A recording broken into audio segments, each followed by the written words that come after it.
Hello everyone, welcome to Rainbow Infinity. Today I'll be reading Rose Quill's. Wait, what? If you like the reading, be sure to like, comment, and subscribe.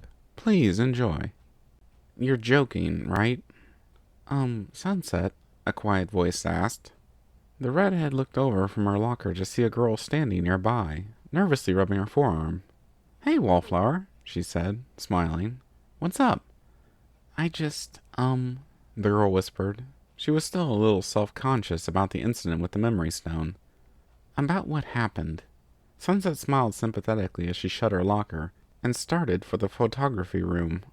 Forgiven, she said, reaching out to pat her newest friend on the shoulder. Trust me, there's been far worse here, remember? The president of the garden club laughed nervously. That's not what I meant, she said, tucking a green lock of hair behind her ear. When you lost your memories, you acted weird. This time it was Sunset's turn to chuckle nervously. Yeah, she whispered. What was that all about? Wallflower asked. Sunset looked at her and sighed. Guess you have a right to know. Please, sit down. After a deep breath, Sunset looked at the girl and ran a hand through her hair before speaking. You know how we keep getting these weird events the last few years? Yeah, Wallflower nodded. Hard not to notice. Right, Sunset said with an awkward grin. The truth is, they're all sort of my fault, directly or indirectly. What? Well, you see, the former unicorn said, tapping her fingers together nervously. I'm not actually from here. I'm actually from another world, and I'm a pony. The shy girl blinked. Wait, what? Sunset rubbed her forearm, face tinging red. I'm from the world that the stone is from, and it's a world full of talking ponies. She looked down. About 6 years ago, I fled that world and came here. The next time I was able, I went back and stole a magic relic and accidentally infused this world with magic from mine. That's why we changed the way we did when we defeated you. Is that why you seem so confused? Wallflower asked. Part of it, Sunset replied. You didn't just erase high school. You also grabbed a few weeks prior to me running away. The redhead looked at her hands, remembering how shocked and scared she had been in those few moments. I was suddenly in a place I didn't know, and my body was fundamentally different from what I could remember. I remember how long it took me to figure out fingers the first time, so I'm glad we reversed that. She frowned. Though I'm not sure why erasing my memories of the girls made me forget that I had been here a while.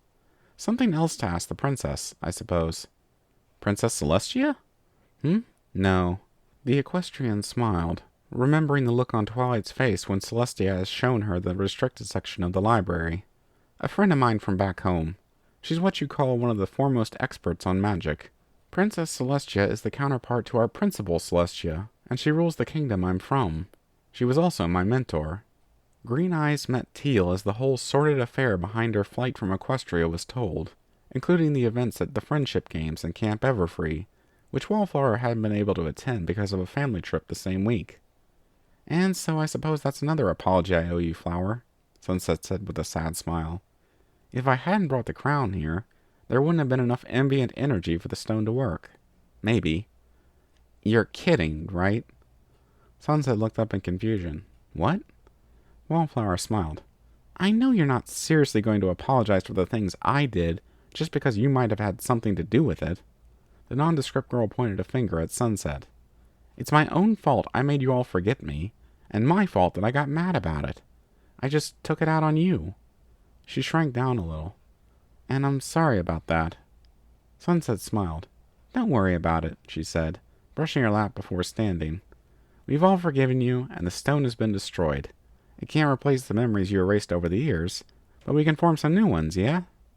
The green-haired girl fingered the small chip of stone on a chain hanging from her backpack. Yeah. Still holding on to that, huh? Sunset observed. For now, yeah, Wallflower nodded. Makes me remember that not all things are better if forgotten. Better words haven't been spoken, Sunset agreed. There were times that I wished I could erase what I've done. But then I remember, even the bad times have led me to now, and helped me get the friends I have. She glanced at the shy girl as they headed for the door. And then friends you have now. I'll try to remember, Wallflower whispered. No pun intended. She glanced down momentarily. Sunset? Hmm? Would you mind horribly if I asked you some more questions about where you're from? She blushed. It sounds like a pretty amazing place. I'd like that, actually, the redhead agreed. I've been back twice now in happier times, and made amends for my actions, even being forgiven by Celestia. That alone takes the sting out of remembering things. She frowned. What? Wildflower asked. Sunset shook her head, pulling a heavy tome from her messenger bag and a pen.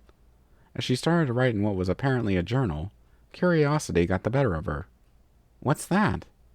Sunset looked up as she closed the book, sliding a hand over the cover before slipping it back into her bag. It's how the Princess Twilight and I stay in touch. She patted her bag as they walked along.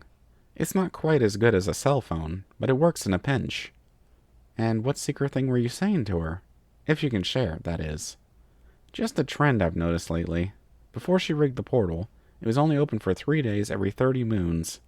And now it turns out that the memories erased by the stone could only be restored within 3 days. She shrugged. I'm just wondering if there is some significant symbolism behind the number 3, because it seems everything comes in 3 lately. Your episode is the 5th event since I stole her crown. Worried if another shoe is going to drop? Sunset nodded. Also asked her why we were so prone to singing. Ponies sing a lot? Sunset laughed. A lot? Please. She turned her brilliant grin on her newest friend.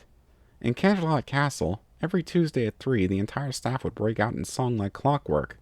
And don't get me started on Princess Twilight. She sings arias about panic attacks.